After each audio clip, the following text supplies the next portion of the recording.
안녕하세요. 저는 보호 종료 된 지 6년차 보호 종료 당사자 허지인입니다. 반갑습니다.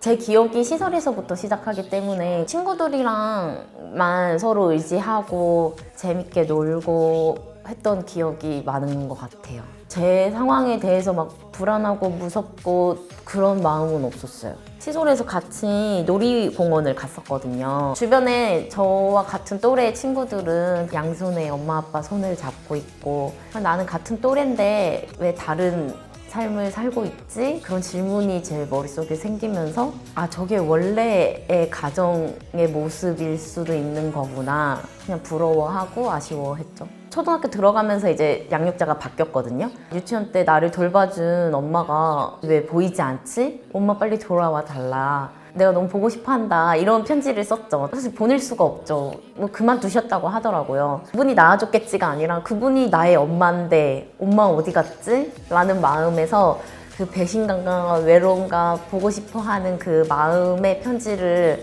계속 썼었어요. 붙이지는 못하지만 그냥 계속 채워서 쌓아뒀죠. 친구들과의 관계는 좋을 수밖에 없었어요. 우리는 가족이잖아 라는 말을 굉장히 많이 했어요. 내가 느끼는 감정을 이 친구도 당연히 느껴본 적이 있고, 그리고 또 내가 느끼는 이 기쁨의 수치를 이 친구도 똑같이 그만큼 느끼고 있는 거를 서로 아니까 친구 이상의 감정을 느끼면서 19년을 살았기 때문에 정말 끈끈한 것 같아요.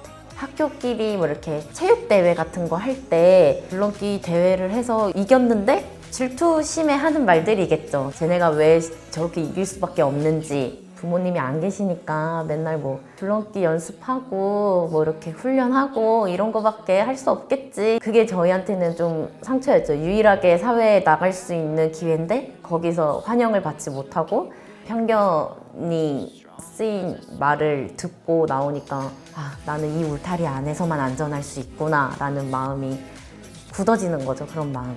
시설의 기준으로 인해 가지고 조금 더 지원을 많이 받는 친구, 좀 더 예쁨을 많이 받는 친구가 생기거든요. 운이 좋게도 그런 분류였어요. 그러다 보니까 항상 그거에 대한 친구들에 대한 미안함이 있었어요. 이렇게 양보하고 배려하면서 그렇게 좀 생활을 많이 했었는데 선생님이 마지막에 그 말씀을 하시더라고요. 이제는 너답게 살아라. 너가 하고 싶은 대로, 너 마음이 끌리는 대로 살아라 라고 얘기를 하시는데 단체 생활상 어쩔 수 없이 양보하는 사람이 필요하니까 나에게 아무 말도 해줄 수 없었구나. 하지만 그 곁에 항상 선생님은 계셨구나 라는 마음에 그 세월을 위로받는 느낌을 받았어요. 선배 언니들한테 물려받은 교복, 체육복, 양말 같은 것도 다 물려서 신고 하다 보니까 갖고 나올 수 있는 저만의 짐이 없었어요. 유일하게 뭐 앨범이나 챙겨주신 이불, 겨울 뭐 코트 정도 뭐 이렇게 선생님이 캐리어를 굉장히 큰 걸 챙겨주셨는데 소리가 날 정도로 굉장히 짐이 적었어요. 이 500만 원이 뭐 적당한가? 많은가 적은가가 논의가 되기 전에 자립에 잘 정착하는데 잘 쓰이고 있는가가 본질인 것 같거든요. 저는 500만 원을 받고 정말 2달 만에 그냥 탕진했거든요. 피자집 가서 피자 계속 먹고 맨날 뭐 치킨도 배달시켜 먹어보고 놀이공원도 가고 해외여행도 가고 뭐 이렇게 해소하지 못했던 그 욕구를 막 분출하다 보니까 거기에 다 쓰인 거예요. 이 돈이 꽁돈 생긴 기분으로. 근데 사실 그러라고 준 돈은 아니잖아요. 그 개념을 채워줘야 되는 거죠, 우리 친구들한테. 엉망진창이었다고 말씀드리고 싶어요. 야, 너 오늘 학교 쨌다? 라는 거를 자랑으로 여겨질 정도로 저한테는 그런 일탈이 굉장히 반갑고 하고 싶었던 거 다 해보는 시간이 있었거든요. 그때 했던 표현이 있었어요. 아니, 이렇게 행복해도 될 일이야? 이렇게. 근데 그게 정말 짧았어요. 돈이 이제 얻게 되면서 아, 이제 시작이구나. 결정하고 선택한 거에 대한 책임의 순간이 오면서 어린 나에게 이 삶은 참 잔인하다 라는 생각을 그때 했죠. 그런 시행착오를 겪으면서 아, 내가 어떻게 살아야 되는지를 배웠던 것 같아요, 스스로. 선택에 대한 책임을 졌을 때 어느 누구에게도 조언을 구하거나 같이 책임을 져줄 수 있는 사람이 없다는 게 정말 서러웠던 것 같아요. 부모님이 계셨다라고 하면은 이때 이 고통을 같이 나눠줬을 텐데 그리고 이 고통을 내가 말하지 않아도 알아줬을 텐데 아플 때 나 아프다라는 말을 하는 것만으로도 조금 고통이 사라질 때가 있는 것 같아요. 연락처에 이렇게 훑어봐도 연락할 사람이 없는 거예요. 그때 굉장히 씁쓸했던 것 같아요. 그러면서 좀 결심을 했던 것 같아요. 빨리 결혼을 해야겠다, 빨리 가정을 이뤄야겠다. 지금 이제 3년 다 돼가요. 너무 좋죠. 또 이 말을 하고 싶네요. 이렇게 행복해도 될 일인가? 저도 그런 쪽이었어요. 열심히 놀고 싶은 이 마음을 어느 누구도 방해하지 않았으면 좋겠다. 난 이제 자유인이 되었다.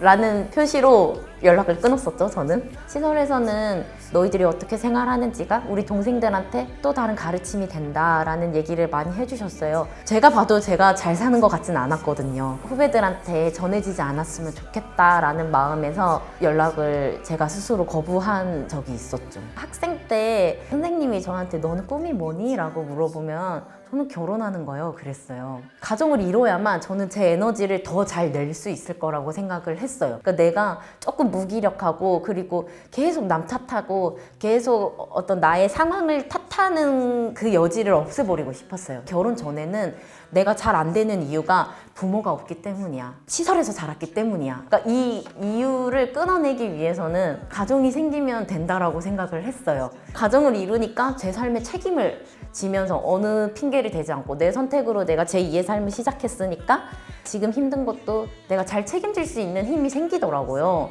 그런 의미에서 저는 제 가정이 생긴 게 너무 좋아요. 시설에 살 때 한 명의 선생님이 주는 사랑을 20명의 아이들이 나눠 가져야 되잖아요. 신랑이 저한테만 모든 사랑을 쏟아주잖아요. 예쁘다, 사랑한다 이런 얘기를 저만 가질 수가 있으니까 그게 너무 좋은 거죠.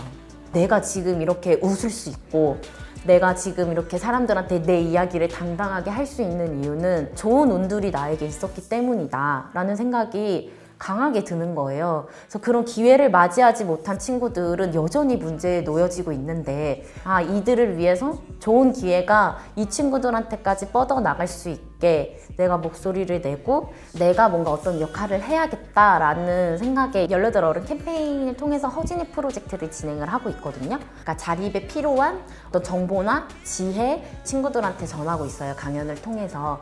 제가 자립을 했을 때는 책임과 이 모든 이 어려움들을 저 개인한테만 책임을 졌던 것 같아요. 자립의 어떤 적응의 여부가 개인의 역량이나 개인의 의지 문제라고 생각을 했었어요. 제 스스로도 버거운 생활을 하고 있을 때 친구들과의 관계를 다 닫고 나 혼자 이겨내려고 막 힘을 썼었는데 지금은 그게 아니라는 걸 알죠.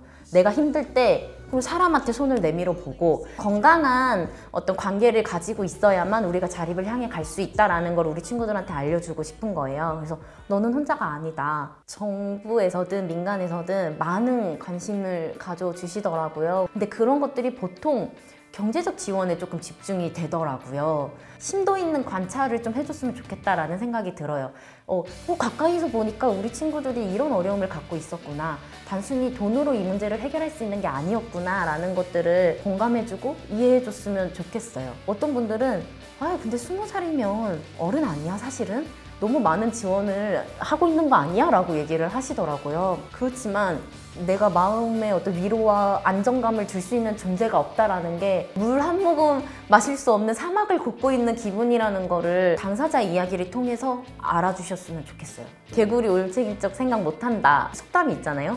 그러니까 그런 사람이 되지 않았으면 좋겠어요. 제가 어려웠을 때 그리고 제가 누군가의 도움이 절실하게 필요했을 때 그 순간을 저는 항상 가지고 있은 채로 현재 이 순간에 살고 있는 친구들을 위해 역할을 하는 사람이었으면 좋겠어요.